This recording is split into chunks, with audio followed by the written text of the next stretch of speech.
Hello and welcome to the very special live edition of Begone. We are super excited to be sort of ending the day, the first day, on such a, I want to say positive note, but there's going to be a lot of rage and a lot of like things to throw into the ether here tonight. So I'm just super thrilled to be joined by our new panelists, our new people who are going to throw things on the fire. And I am once again very pleased to be sat on my throne as arbiter of high justice and truth. So quick bit of I guess admin as we go on, is that we have Ellen McRae was scheduled to appear tonight, but we have Ellen McRae-ish because unfortunately she's not feeling very well, so we wish her a very speedy recovery, and I hope she's just doing whatever she needs to feel better.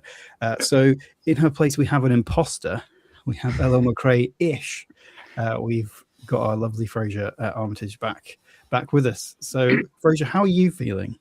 I feel much better now that I'm supposed to be Lauren. It's like, I can't tell you how freeing it is, to be in this form. It's great.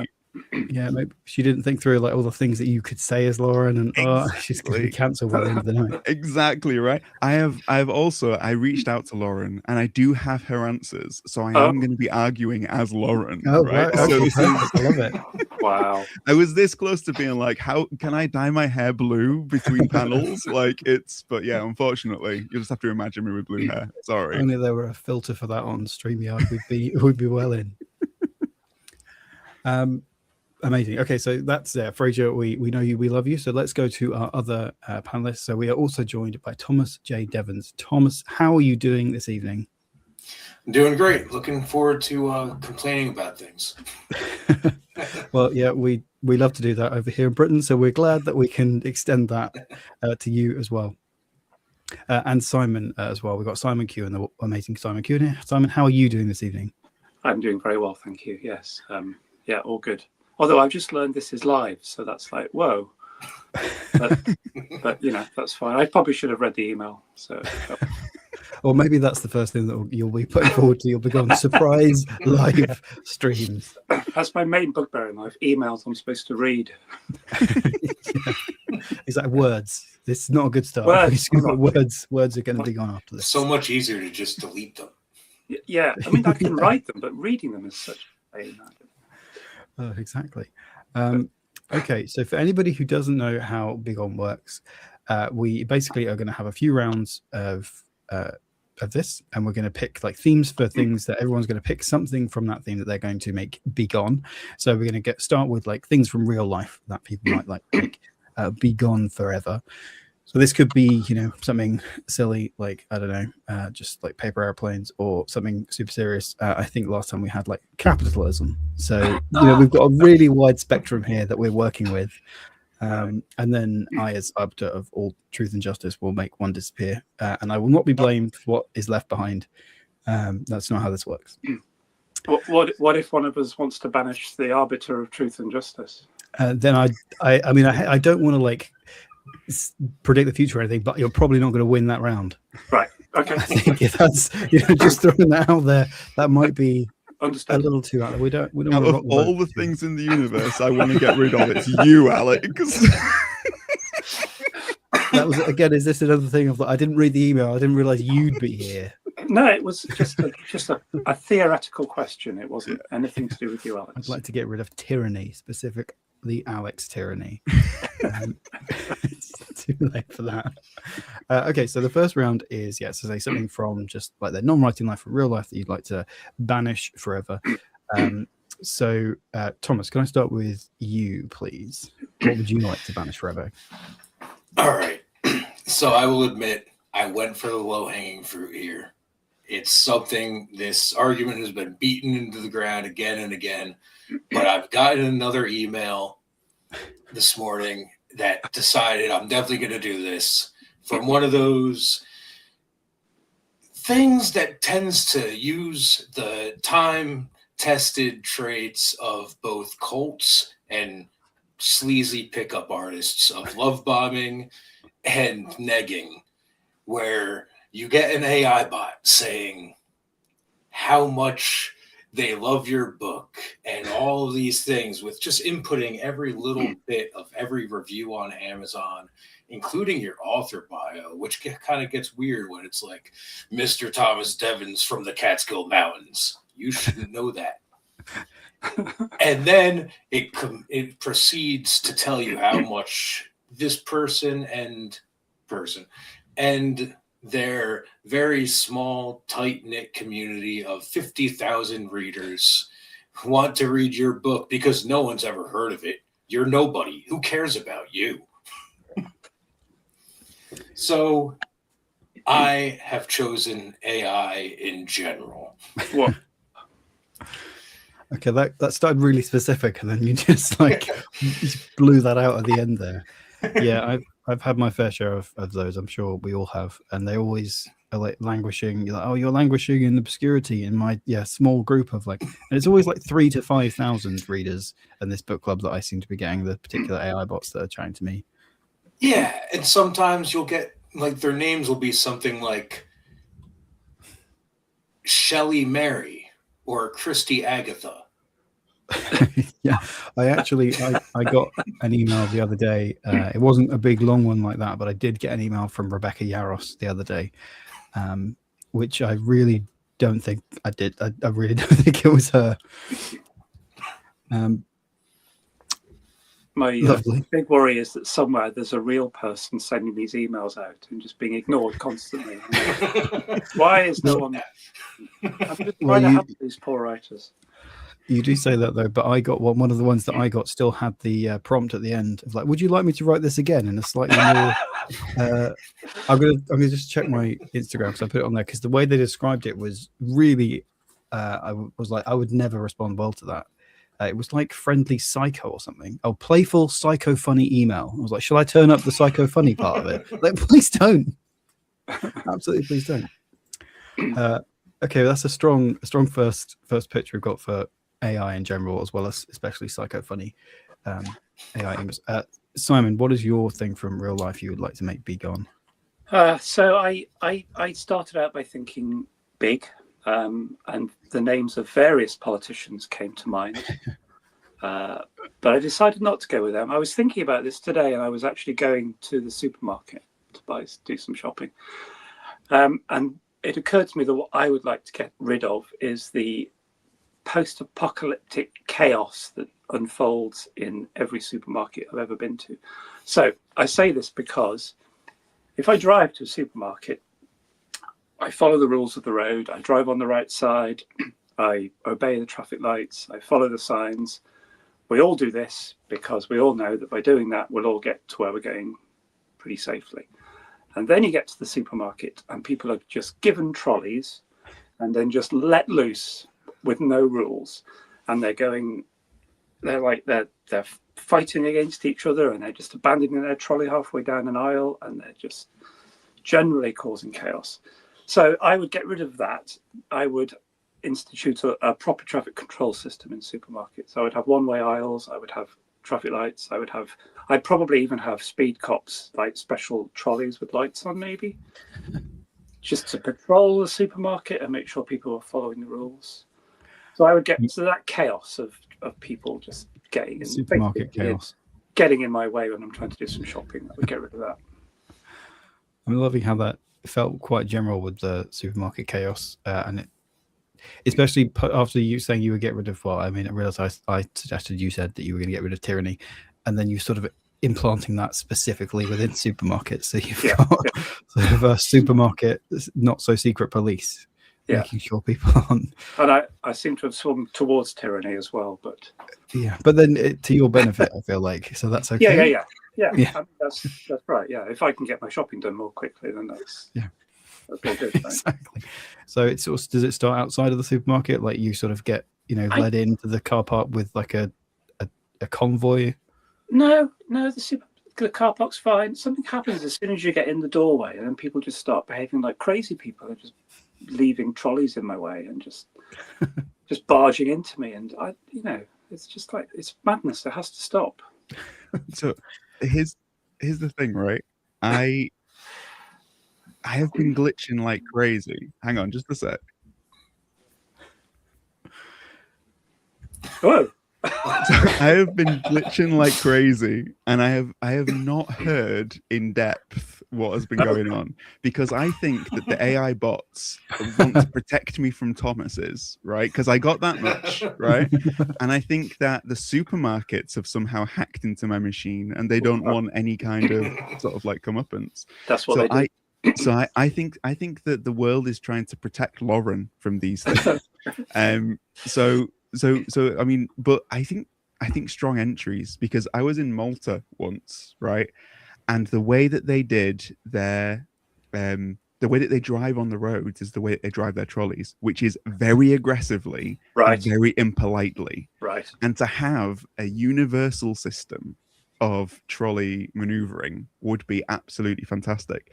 Yeah. What you would not have, and this is the big thing, is the supermarket sweep effect. And I feel like if you took that away from the supermarket experience, if you couldn't go and do like a quick dash around the supermarket, Okay. it would be so, where would Dale Winton be? That's my question. That's a fair point. So maybe there's an hour a week where anything goes. Chaos can reign. I didn't expect weaponry is allowed, whatever. But yeah, I didn't expect us to get to the supermarket purge quite so quickly in the evening, but we have made it. So that is good. Well, it was busy. That's all I can say. yeah. Maybe, I mean, you get that could work. You'd have the people who want to embrace the chaos and just go in that 1 hour every week. Yeah. Yeah. Fraser / Lauren. Yeah, there you go. I am back. You are back. Do that. Oh, which one? Are you able to give Lauren or your own first pitch? 100%. 100%. Yeah. I think this is what my computer's been building up for, Alex. So have you ever received mail? Of course you have, right? Have you ever received book mail? Of course you have. What kind of packaging does it come in? It comes in where it used to come in, packaging that you would get your tools, you'd slice it open, everything will be fine. Now it comes in easy opening packaging, right? You still with me, or have I glitched? Yeah. No, you're fine. I feel like I'm gonna have to reload this about 1 million times, but we will get there, because I'm doing this for you, Lauren. So I'll let me log in again, and then I'll resume from there.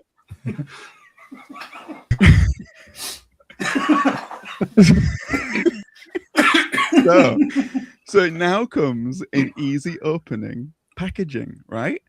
That's supposed to be easy to open. But if I, Lauren, am trying to open it, I cannot for the life of me get it open. And it results in me tearing into my packaging like a bear, right? This is straight from the mouth of LL McRae, people. Lauren opens her packaging like a bear, trying to ferret in, because the easy open packaging does not work. And so what Lauren would like to put forward is easy opening packaging. Let's just go back to packing boxes and opening boxes as they should be opened. And there you have it. Ba-bum, ba-bum, ba-bum. I like that as a pitch as well, because thinking about now like, I how can't hear anything Yeah. because I've completely frozen again. I'm assuming I've won that point. So what I'm going to do is I'm going to go log off, restart, and be back in like 2 minutes. Okay. I mean, he's frozen. That's fine. It's I mean, we can. old. Yeah, I mean, it's perfect. I would just note that you might want to go to a supermarket to buy this packaging. Yeah, well, not during the purge. I think I would avoid that. No, not during the purge, but during the sensible times. But I do. Rains. Yeah, I do think that. I thinking about like posting out books as well as receiving it. That kind of packaging now has added so much more of a question. It's not just I'll put it in this box. It's like, well, yeah, now I've got to think about which ones. There's 40 million different like options to pick from. And it is incredibly frustrating when you do get one of those, the strips that you're supposed to pull it all the way through and it just opens beautifully, and then the tag just comes off, and then we're all LL McBear pouring at the packaging trying to get our books out. Yeah. I always start off so carefully, and by 2 minutes later, I've become that bear, just ripping it. Yeah, exactly. Yeah, something happens. It is, as Holly says, the greatest lie of the 20th century. I mean, I'll put that up there. So I've not done it before. I'm sure there are other great lies, but that is one of the top ones. Welcome back. Yeah, last few minutes, right? But yeah, we put Holly's comment up, right, about Easy Peel being the greatest lie of the 20th century? Actually, as you entered the stream, the comment left the stream, so it was like we swapped one for the other.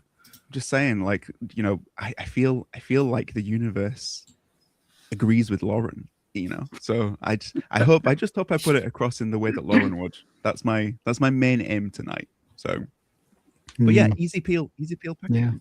Yeah. I now have my decision to make. I have been making notes. So we've got to recap. We've got AI in general. We started off very specific with the marketing AI, and then we opened that up to AI in general. General chaos in supermarkets, or easy open packaging. The great lie that is easy open packaging. The big three. Yeah, exactly. The banes of the 21st century. Oh man, this is actually harder than I thought it was going to be. Really? Yeah, it is. I mean, yeah, you all don't think so because you've all made your pitches. No, I think AI. So yeah, I mean, I was going to go for AI, but you said AI in general. You've opened it too wide. Yeah, you were too broad with the scope. But there's... I mean, I could go on more of a rant. I just decided you gotta keep it short. If we narrow it down. Oh, but you didn't do that. I don't want to. That wasn't the game. That wasn't the game. I'm gonna. What am I gonna do? I'm gonna go for chaos in supermarkets because I find that idea of like this sort of very public secret police of supermarkets the most amusing to me. Traffic lights, roundabouts. Yeah, I just kind of like the idea of somebody with like a bike helmet that they've super glued a siren onto on a Segway, like being I don't know, rubber baton. Yeah. Right, there you go. I will admit, my local supermarket is pretty small, and it seems like it's just the place that people go to hang out. Whenever I'm trying to get my grocery shopping done, there's just like mobs of people in the rather narrow aisles just chatting. They don't even have carts or anything. Like, I don't think they're buying anything. You see, that wouldn't be allowed. You've got to make progress on the lane. Otherwise. I can't believe that you would do that to Dale. Poor Dale Winton, spinning in his grave, going, supermarket sweep was a phenomenon, Alex. Who are you? Like, exactly, Fraser. It was a phenomenon. It is time to move on. Move on from that. I wouldn't know. I get as Lauren, I get everything delivered, and I just have to open it. Maybe that's the key. Once you now you go to the supermarkets, it'll be clear and clean, and you can pick everything up. It'll be fine. Okay, let's move on to round two. So this is about writing life. So our contestants are going to choose something that they wish was easier or better or more fun or something like that from the writing process. So Simon, could I start with you for this round, please? What I actually thought about was a theme to do with books. Not so much the writing process, but a recurring trope something I see in books quite a lot that quite annoys me. So I can bring that out. So it's not really the writing process, if that works. But what it is, so this is very much fantasy book related, but I get quite annoyed at dragons with 2 legs in fantasy. Because in my head, dragons have 4 legs and they have 2 wings, and that's how dragons work. Obviously, you have Eastern dragons, which are just like serpents with maybe 4 legs or no legs. But proper dragons have 4 legs and they have 2 wings. But again and again, especially in films, but also in some fantasy books, people give them 2 legs and 2 wings because they say that's more realistic. And my attitude is, these are dragons. They're large, fire-breathing, flying, intelligent, maybe reptiles. They should have 4 legs and they should have wings, like Smaug in The Hobbit in the book, not like Smaug in the film. So that's the thing that occurred to me. But that isn't really my writing process, because although I have written dragons and they do always have 4 legs. So you're just casting out everybody else being able to do that, really, as part of their writing process. Yeah, well, I mean, people can do what they want with dragons. They're all made up. Spoiler, but it's not right that they're on 2 legs. That's a wyvern for one thing, and it just doesn't look right. Yeah, that's it. You've got to classify the dragon, because there are dragons with 2 legs, but it's not a dragon. It would be a wyvern, right? It's a wyvern. Yeah. Yeah. Stop calling them dragons. Yeah, it's dragon misappropriation is what it is. Nothing against wyverns, they're fine by me, but a wyvern has 2 legs and a dragon has 4, and that's just the way it is. It's just a wyvern trying to be too uppity. Yeah. But obviously, so basically, your writing beef is that people don't know the difference between a dragon and a wyvern. Well, or they do know the difference and they don't care. Ooh. I don't know what it is, but apathy is. There are some quite well-known books and films where dragons have 2 legs and they kind of hobble along on their wingtips, and I just think that's just ridiculous. It surprises me, as you were saying that how much of, when we mentioned wyvern, deep in my recesses of my soul is some old Warhammer figurines, and the wyvern has 2 legs. I was like, yeah, that's because that's what a wyvern looks like. It has a big orc riding on it, and it's painted green, and it's made of plastic. But that's in my head. I was like, yeah, no, that's what a wyvern is. It's not got 4 legs. Okay, yeah, strong opener, because I feel like we've all got strong feelings about that. I would be interested. I wonder, Ellen Fraser, if you are able to engage with that as much as Lauren might do, because she's obviously a big dragon fan. Lauren here would be absolutely, absolutely horrified at the suggestion that somebody should not write about a dragon, right? Just because they don't know that a wyvern has 2 legs. I think Lauren would be absolutely up in arms about that. She would agree with your point. They should get educated, but that shouldn't stop you from writing. Like that's I think Lauren would she would have mixed feelings, because, well, I do as Lauren, because dragons are glorious in all their forms, Simon. Don't dragon shame us. They are glorious, but I just feel the silly ones where they have 2 hind legs and then they sort of walk along their wingtips like bats do. They're just a bit silly. And you mean as they sort of like drag on them? Oh, very good. Oh, like that, yeah. That's not a dragon. That's just a bat. half a dragon at best. Yeah, just a drag. Yeah. Fraser, what's Lauren's pick for this one?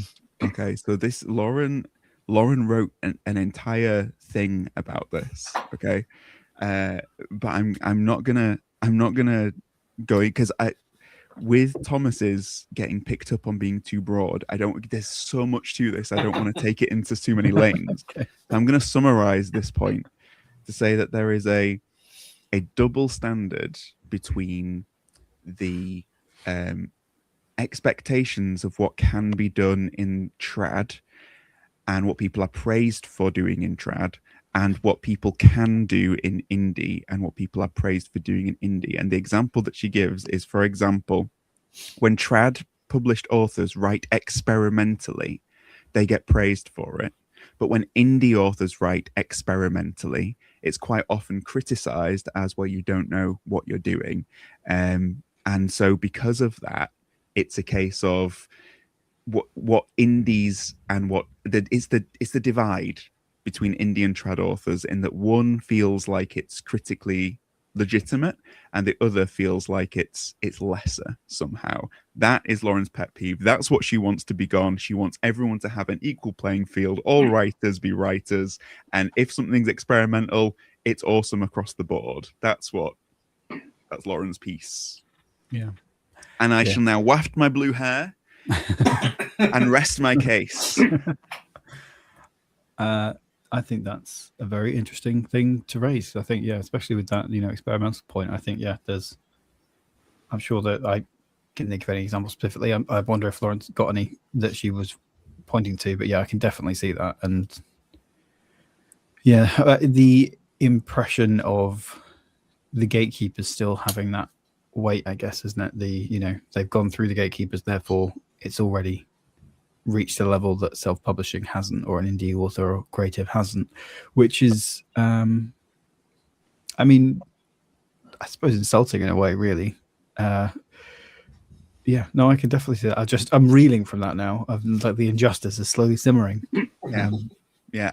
What usually happens is I make a really good point and then I talk Alex out of choosing me. So I'm going to do the very wise thing now and shut up because I feel like Lauren's point is resting in the air. So no, well, I want to hear more, Fraser. I want to hear more, and it won't go badly. I promise. It always does. I always say something, and then when Alex does his recap, he goes, "Yeah, but Fraser, you did say that thing," and then it's like, "What?"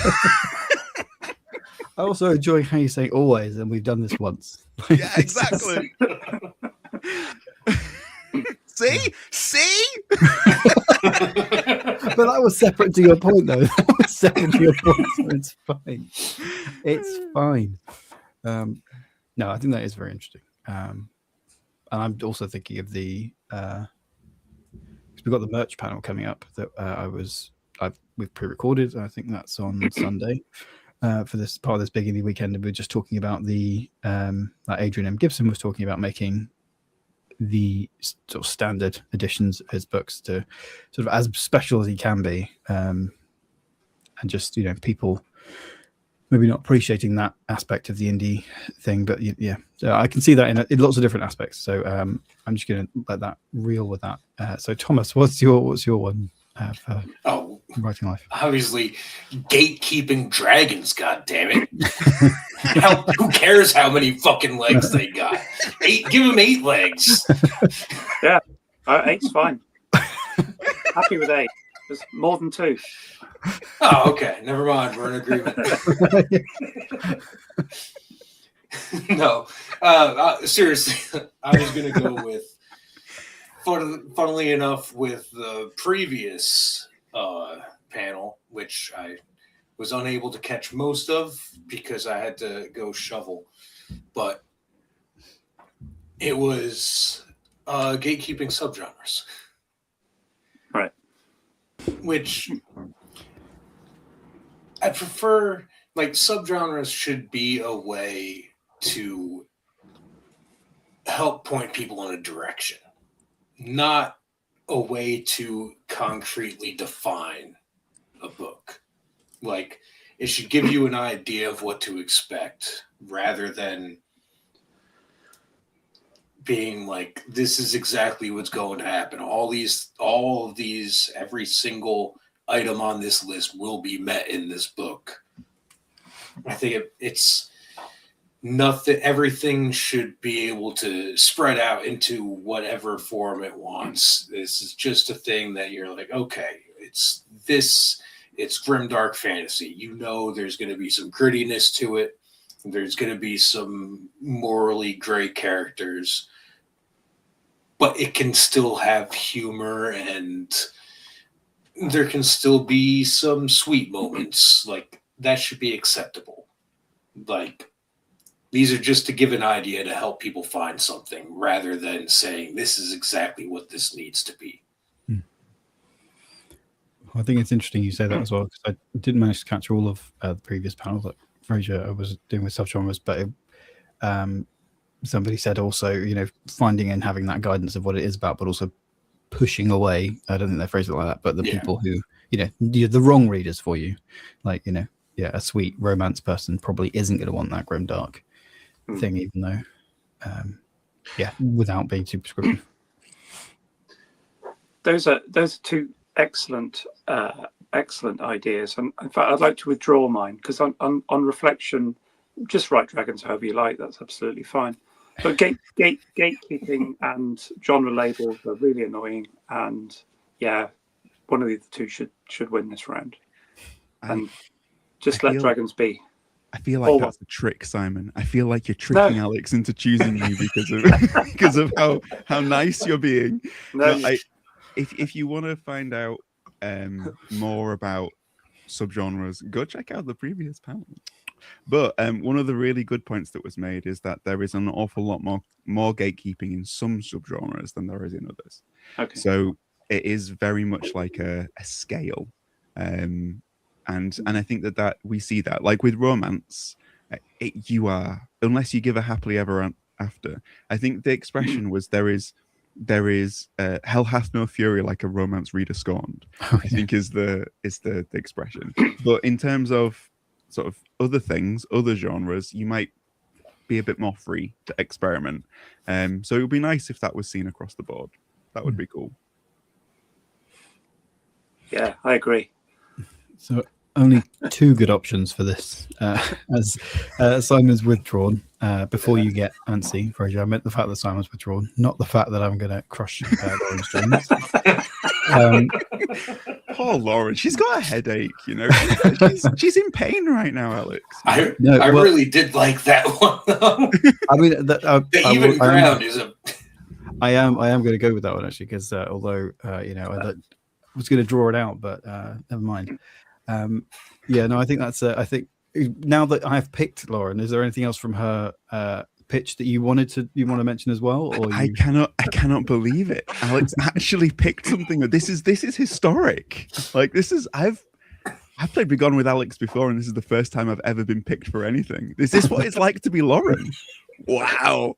No, in terms of so what Lauren was speaking about, the other aspect of that was what people say they want from books. They say that they want something fresh. They say that they want something new.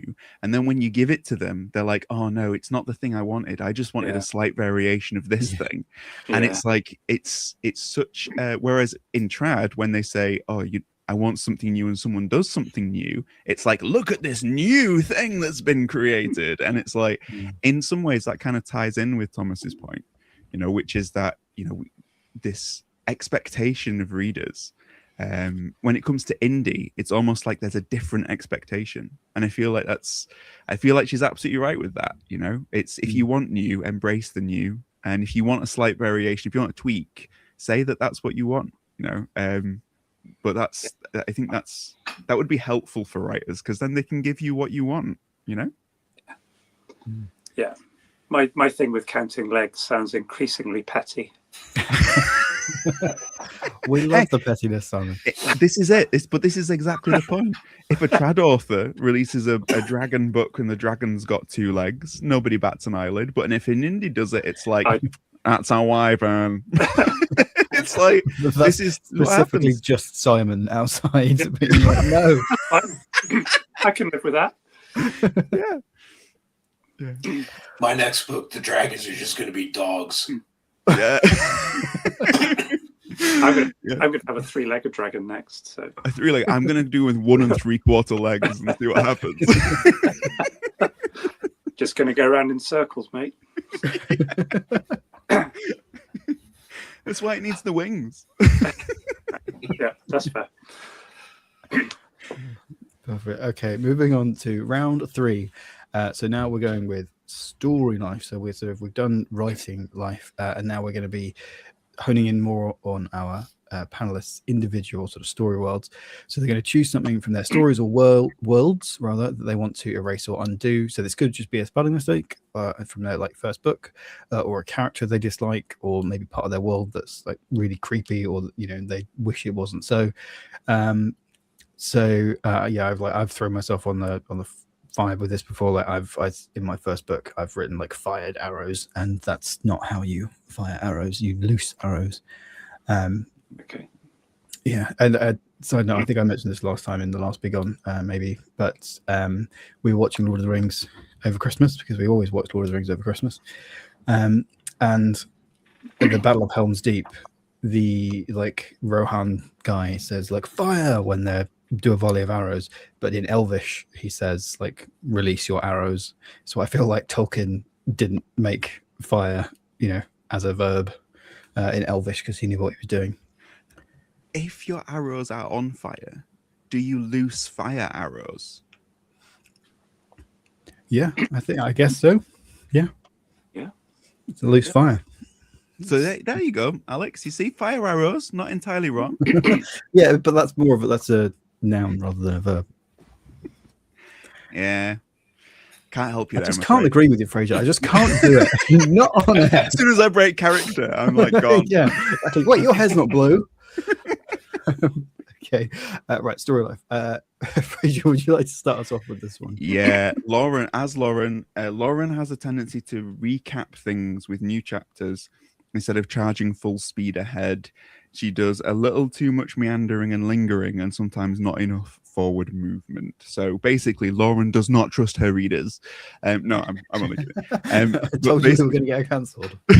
basically, I think Lauren would like to stray away from that tendency to sort of, to stay in that space, and she wants to push forwards with her writing a lot more. I think she wants to develop a much more propulsive style. So she would that would help her to do that.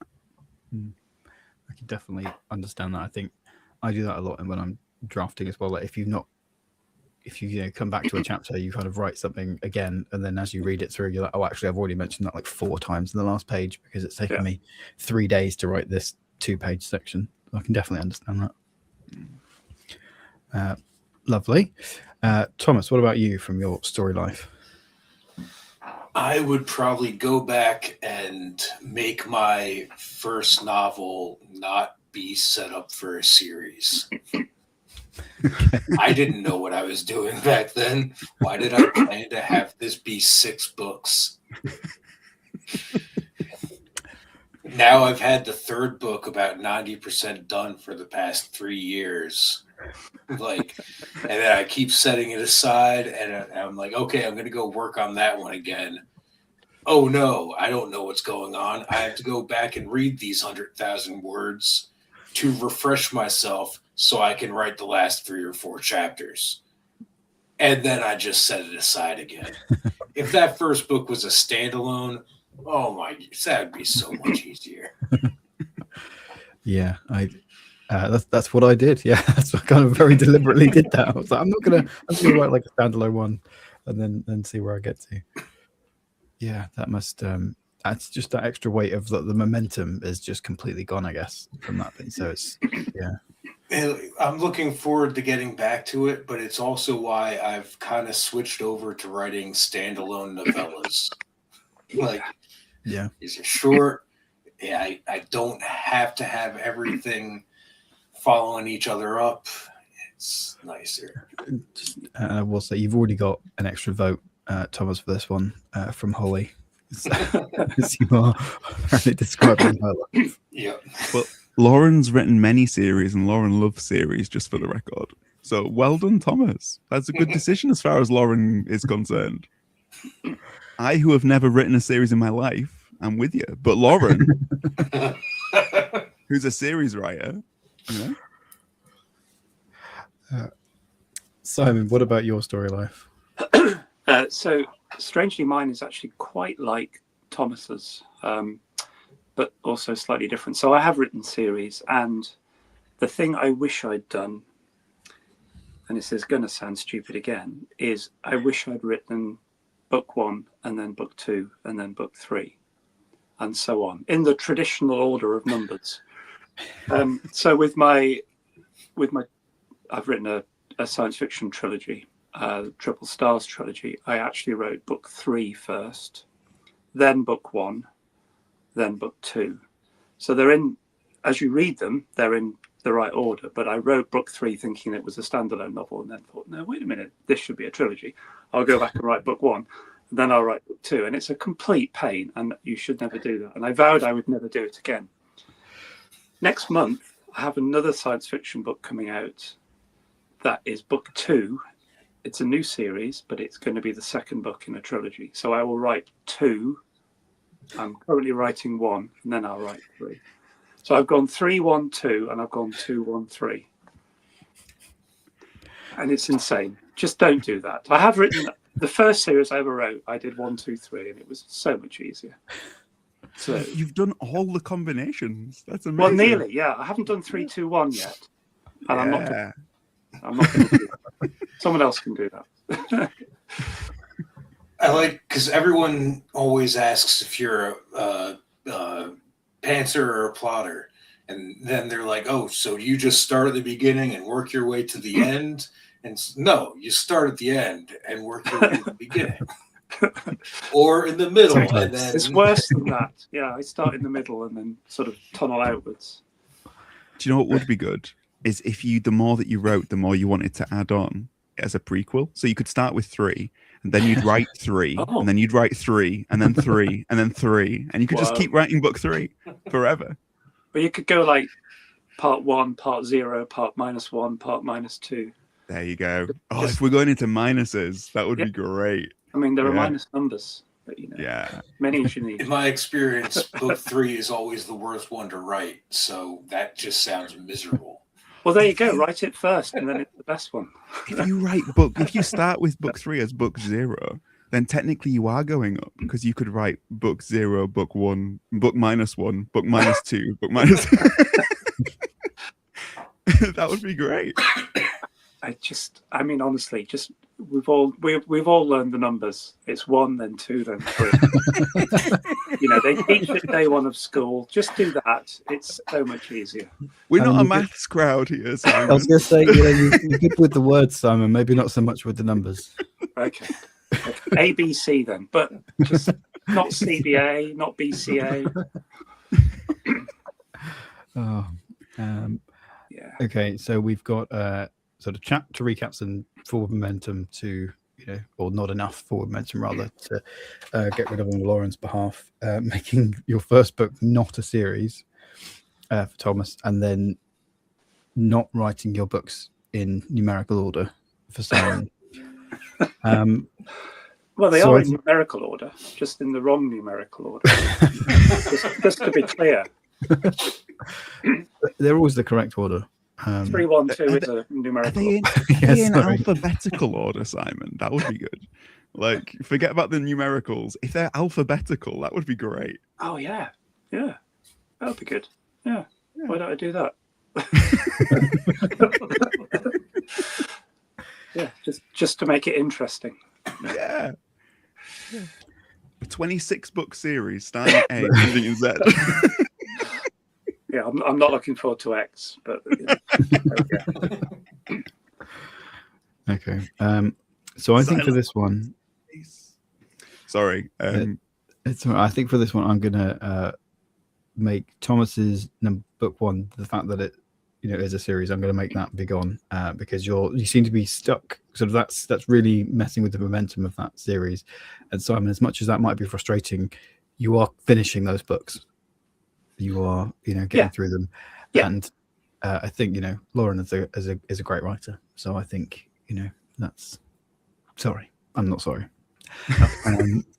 So Thomas, I think if you make book 1 not a series or a standalone or whatever you need, that is now done. It's Begone. I'm just going to go back and change the cover so that it says, instead of book 1 of, it's just going to say book only.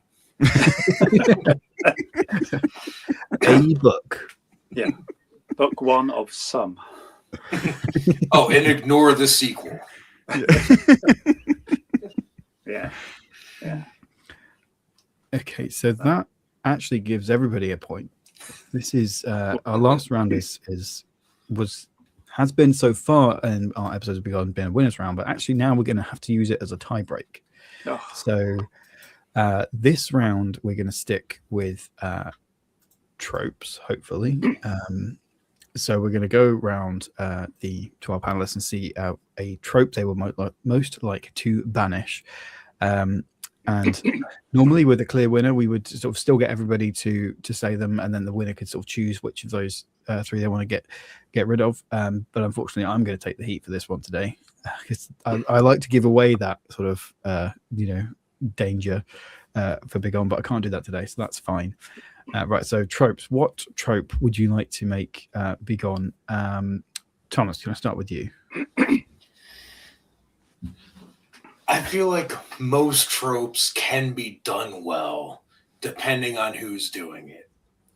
That said, I really don't need to hear about some kind of oblivious kid who just isn't really good at anything in a magic school that's just kind of bumbling through shit. I don't care. Cool. I just realised that as I've written that, because of the way you phrase that, I've written in my notes "bumbly shit kid" at magic Yeah, school. that's perfect. Bumbly shit kid magic school. Yeah, at magic school. That feels like it's also not necessarily at magic school, but like leading into that kind of YA trope of, I feel like it's a YA trope more often. Like, oh, I'm so clumsy, but also amazing at everything. They're never really, they're never necessarily portrayed as being bad at everything, but they are. Like, most of the mistakes they make are because they're completely oblivious to what's going on around them and don't talk to anyone. Or at least they'll talk to people, just they won't convey anything in what they're saying. Yeah, because they're being bumbling shit kid. That's really tickled me. Right, bumbling shit kid. Okay, I'm going to go up this time. And Fraser, did Lauren provide you with the trope, or are you going to pick one on her behalf? She just has just now. Because yeah. So Lauren has said, I'll read it to you verbatim. This is coming practically from her lips to mine, to your ears. Chosen one, bored of plot armor and characters being special just because, bring back regular people caught in the wrong place at the wrong time and make them epic because of their decisions rather than they are of special blood because there's more stakes and tension and excitement. That's it. Yeah. I haven't had time to rephrase it. That's the most pure Lauren I can be. Excellent. Yeah, I mean, I feel like that's also a reasonable one. I feel, there's a I think it's also a very easy one to do badly, the chosen one, that kind of thing. I think we've got a comment there for Rika's reading Nook for when Thomas was saying, so frustrating to read the bumbling shit kid, which, agreed. Well, the thing is, I was that kid. So. Well, I'm just saying that your autobiography might not do so well. Maybe you should. If you banish that, I've got no chance of ever writing one. That's it. Maybe I'm doing you a favor. I don't know. I'm so sorry, Fraser. I love you, really. Okay, yeah, chosen one is also a strong choice. Simon, what about yourself? What's a trope you would make Begone? I just mentioned in passing that my new book is actually called Bumbling Shit Kid, so that's quite unlikely. But there we go. That's number 2 in your alphabetical series. Yeah, there you go. Yeah. The first one was Adventures of Shit Kid, and then yeah. Anyway, maybe we'll put that on there. Third one's just constipation. Yeah. Maybe we could put that on as a t-shirt or something, make that some Spotlight Indie merch, just like all caps letters, bumbling shit kid. Yeah. So I was actually going to go for the chosen one as well. So I'm glad I didn't, because Lauren has phrased it better. The thing I will go for, however, is the recent-ish kind of trend for monsters to be nice people after all. So back in the day, monsters were often genuinely kind of scary. Maybe I've just gotten old and jaded, I don't know. But they were kind of scary and fearsome. And then there's been this trend in the past few decades towards monsters who are just normal people like you and me. They're just trying to get through the day. They may be vampires, they may be orcs, they may be two-legged dragons, but they're just people. And that's fine. I understand the impulse towards, democracy and inclusiveness, but I quite like monsters to be monstrous from time to time. So that's what I want to go back to, scary monsters a bit. That's fair. I'm just enjoying that. I understand the tendency for democracy, not in the supermarkets, but elsewhere, perhaps. Yeah. I feel like Beauty and the Beast has a lot to answer for as far as that's concerned. I feel like that's he was always better as a beast. But Yeah. but I was very impressed, Simon, that you didn't go for people who, write dragons with 2 legs. I've got over that now. I think that's fine. We've convinced him. I've learned. I've grown from. Either that or Alex was just giving me a pity point, and actually he made that Begone, and then actually this is We all forgot about it. It's actually gone. yeah. Yeah, it's interesting you mentioned Beauty and the Beast, though, Fraser, just because you never see Beast portrayed as as he was at the end of the film. It's always him in his beastly form that you see on the merch. Yeah, exactly. Like, can you imagine if he gets to become a human and then he's still got all those beastly characteristics, but that's more that's more creepy, right? If he's smashing mirrors and get away from me as a dude, you'd be like, that's a toxic guy. But as a monster, it's like, oh, let's humanize him. Yeah. But after he turns human again, doesn't he just go back to being a rich asshole that disrespects his servants? Yeah, exactly. He's like, get away from here. You can't come out of the rain, old hag. I'm here with Belle. Yeah, learn absolutely nothing. That's where democracy and inclusivity gets you, Simon. Sarcasm, people. Sarcasm. It's Lauren that's saying these things. I can't believe Lauren is so anti-democracy. It is insane. I can't believe I am. But well, we're all learning a lot today. I'm all for inclusivity and democracy, but just every now and then you just want a baddie who's just bad and evil. Yeah. I mean, they do exist, obviously, but I don't really care what their problems are half the time. Is this more of a broader attack against cozy fantasy, or is it very specifically at the monsters? Not particularly. I mean, maybe. I adore all the work of Terry Pratchett. I've read every book he's ever written, but there were moments when I was reading them and I would think, oh, can't we just have somebody who's a bit nasty, rather than just being, kind of nice and thoughtful. So yeah, maybe. But I have written cozy fantasy and enjoyed it, so maybe I'm being hypocritical. It's like you want Dracula to say I want to suck your blood. You don't want Dracula to be like, I want to help you up this ledge. This very You don't want oh, it's so hard being a vampire. Ooh. Yeah. I've been alive for so long and young. Eternal youth is such a drag, people. You don't know what it takes. And I can fly. It's terrible. Honestly, I have the pasty skin and the inability to go out safely in the sun anyway. I would love to have the eternal youth and ability to fly. It would be great. Yeah. I mean, it would help in awkward social situations if you can just explode into 1,000 bats. Yeah. Yeah. It would certainly make shopping at the supermarket easier. Oh man, each bat could pick up your an individual item. Right. Yeah. Yeah. I do. You just stand at the entrance and they just go off and bring them back. Wouldn't help with opening packages. I'm just saying. Every time I go into the fucking dairy section, this guy comes in with all these wolves following him. Then he just explodes into fucking bats. Just trying to get over. Can you imagine? He's always using the 15 items or less thing, because every single bat is a different thing, but actually he's got 1,000 items because they're all going one after the other. It's so frustrating that they put the reduced stuff by the garlic. That's the only thing. Yeah.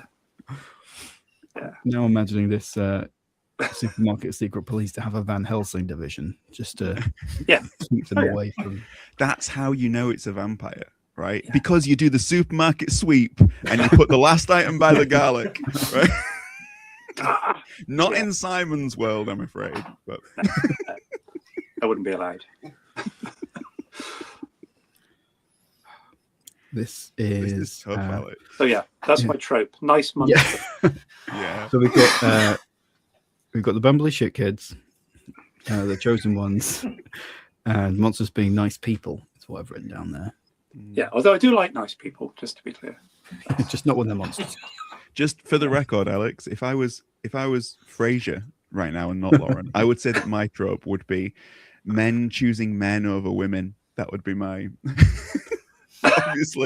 obviously as Lauren I can't say that, but obviously as Frasier I'm just throwing that out there. The patriarchy, you know, the one female on the panel to not win Begone, it just says a lot, that's all. Fight the power, people. You know, when you were saying earlier about, you know, you just keep talking and then... I know, right? Yeah. That wasn't Lauren. That wasn't Lauren, just so you know. That was off the record, Alex. Has nothing to do with the chosen one. No. Just making Lauren look good, you know, by Frasering it up a little. Can we just check the recording? Because that sounded like he just said that. Yeah, well, we'll have to rewatch the stream. Yeah. In the comments, who's with me? Yeah, Ricky's saying that's the cozy fantasy I want to read. That's why I do shopping. And it's great eating. I'm actually coming around to that. That would sound quite good. Yeah. This is I it. want If I to just- use this voucher.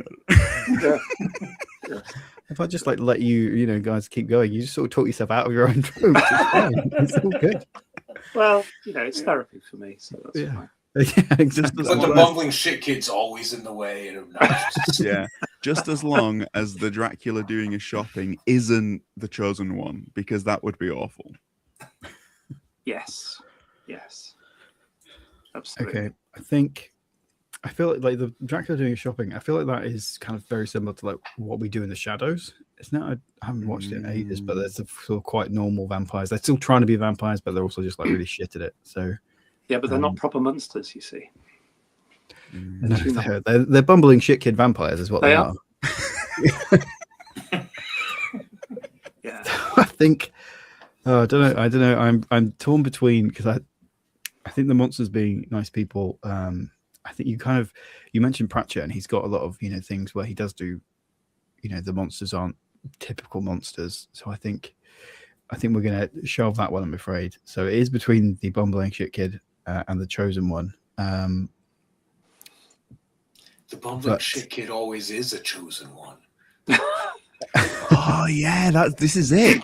There's too So much now to you've got to say. choose. You got to choose, is it the specific chosen one trope, or is it the chosen one trope in general? That's your choice, Alex. And Alex, you're the chosen one here. Yeah. You can be Don't be the a chosen bumbling one. shit kid about We've it. come around, and somehow Simon has managed to make it so I make myself Begone at the end. We've come full It was circle. all predicted. I'm going to go with the bumbling shit kid specifically. I'm afraid. I think that specific version of the chosen one is what we're going with. So we're going with that. So that means that our winner of Begone this evening is Thomas J. Devons. Lauren is gracious in her acceptance of defeat. Frasier is appalled that you would Yeah, not. I'll say you would much not better choose than Lauren. Frasier. Yeah. Honestly, Alex, we really do have to talk about how you host this show. Congratulations, Thomas. just make sure you end on that note. It's fine. I'm not bitter. Lauren's not bitter. It's fine. Well, thank you, Thomas. Thank you to everybody for joining me. And Lauren, we hope you feel better. Yeah. I hope Frasier has done you justice. Well, he didn't win, so No, the computer was desperate for me to not be a part of this. It's throwing me off so many times, and this is why. He read the words. Yeah. Yeah, you were with the words. So yeah, thank you to Frasier for stepping in, and thank you to Thomas and to Simon for coming along. I've had a great time doing this. This has been a very lovely. It's always a good fun doing Begone, but yeah, it's been a very good one this evening. So let's go around the table, and we'll just let people know where they can find you and your books and your things to buy. I don't know if you've got that information from Lauren Frasier. I can also pitch Lauren as well. I'd like you to pitch yourself as well, because I know that you usually are hosting, so I'd like you to plug your own stuff. No, I I am LL McRae on the socials, underscore LL McRae on Insta. You can find me on there. I'm on Blue Sky. I also have a website. You can find me at my official website, which is I think it's lmcrae.com. llmcrae.com. And you can get my most recent of my Dragon Spirits trilogy has just come out. So everybody go get that, because it's the complete trilogy now and it's awesome. So go find me in those places, and thank you for having me on the show, Alex. You're very welcome, Lauren. I also think that if you check Lauren's socials, I think she's got a discount code this weekend on her website, because it's her birthday's coming up. So even better to go and check out her stuff. She absolutely does. Yeah. And you can also check out Fraser's stuff, please. He's got a book coming out with Dawn Ross soon called Moon Full of Silver, which is an amazing space western. I think it's coming out at the beginning of March. It's available for pre-order. Lauren knows it's available for pre-order. Yeah, Lauren would appreciate it if you could pre-order Fraser's books as well. Thomas, where can people find you and your stuff? Your single book. Best spot for me to find me. Well, I have other books, just not. Well, yeah, that but series the single. That one's done. I have a different series. Best spot to find me would be I have a link tree, so linkter.ee/Thomas J. Devins, and yeah, that'll bring you to everything. I have all the social medias. I just don't use them that often. Perfect. Simon, what about you? Where can people find you and your stuff? Inevitably the website. So just like my name, simonkewen.co.uk. All my books are there. I also use Blue Sky quite a bit, and then I don't really use much else, to be honest. And I also have a book coming out, science fiction book called The Twisted Road, which is out, published by Elsewhere Press next month. So go check it out. Which is book 2 of the trilogy. Oh yeah, if you don't mind, I forgot to mention, I haven't announced this anywhere else yet, but coming soon, have the prototype right here of my new project that is going to be a short story zine with audiobook on cassette tape accompaniment. Whoa. Cassette tape. Cool. There will be, I think I'm going to do 50 copies made physical, and I'm going to try to send them, a bunch of them, to the Spotlight Indie event to have a box there for people. What an amazing segue, what an amazing project, and also segue into the Spotlight Indie event that we are running in May. So that's the 23rd of May, if I've got my timelines correct, at the Flaxmill Maltings in Shrewsbury. It's a free to attend event. It's going to be absolutely amazing. As you've seen, we've got like loads of lovely indie friends, and they all come together and come to panels and things that we're going to run. We've got traders. We're going to have people selling books and merch and cupcakes and things like that. We've still got trader tables available, so if you would like to be one of those people who is coming along and selling your stuff, and we would very much like that, come talk to one of us, come talk to me. Have been delegated the power to discuss that. We do it fast because they're going like hotcakes. So absolutely, yeah. We only got a limited number, so do that. Free entry. We've got we've got trader tables available. All the info is at spotlightindie.co.uk. So come check us out for that. But don't go anywhere this weekend, because we've still got this big weekend is still going. This is the last panel event for today, but tomorrow we've got loads more stuff. Sunday we've got loads more stuff. So we'll start tomorrow with another Good Morning Indie with Fraser. That's 11 a.m. GMT, and then Fraser is also going to be doing a live write along, I believe. Was it 1 p.m. tomorrow? 1 p.m. Come and join us. You can write along. There's going to be me, MJ Kuhn, Emily Inkpen, and Tom Bookbeard. So we're going to be here on screen, but come join us in the comments. Let us know what you're working on, and we can write together. That would be great to see you there. It's going to be fantastic. And then we've got, even more panels about like cover art, women in war and politics, the Uncanny Valley, techno terrors is also going to be there. And then we've got Tom Bookbeard is going to be hosting an RPG tomorrow night live as well with Anna Stevens, AC Cross, David T. List, and Charlie as well, who is running the Kickstarter crowdfunding panel earlier. And we've got even more stuff on Sunday. I won't go into it too much, but we've got more Good Morning Indies, more panels, more live stuff, loads and loads of good stuff. So stick around. This is just the beginning. But again, thank you so much to everybody for joining me. Thank you, Fraser, for being such a good conduit for Lauren's thing she wants to make Begone. You feel like I channeled her tonight. And also, thank you to everybody who has seen information about the Patreon and has shown an interest in it and subscribed, because the Patreon is brand new.